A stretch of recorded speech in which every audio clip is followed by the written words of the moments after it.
Assalomu alaykum YouTube obunachilarimiz. Cobalt avtomashinasi keldi. Yili 2023-yil. Kraskalari Radnoy. Balon holatlari yangi, zavodskoy sakadiskada. Marhamat, salon qismlari ham zo'r holatda turibdi, hurmatli obunachilar. Tesla monitori bor. Cruise control rollar qo'yilgan, probegi 15 ming yurgan. Marhamat, hurmatli obunachilar. Mashinamizni 10 oy tonirovkaga ruxsatlari bor. Zadni kamera qo'yilgan, hurmatli podpisчиклар.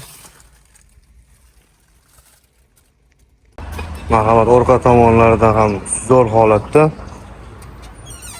Marhamat, bagaj qismlari ham yangi holatda turibdi. Tabletka 4-pokoleniya propan gazlari ham bor. Marhamat, mashinamiz ideal holatda.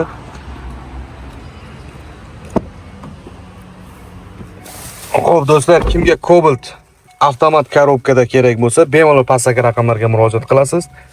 Narxini 11.700 AQSh dollari so'rayapmiz, yana kelishtirib beramiz. Avtokreditga olmoqchi bo'lganlar bo'lsa, avtokreditga 1400 dollar bilan oylik to'lovlarimiz 1.850.000 so'mdan chiqadi, hurmatli podpisчиклар. Kimga Cobalt avtomat kerak bo'lsa, bemalol pastdagi raqamlarga murojaat qilasiz.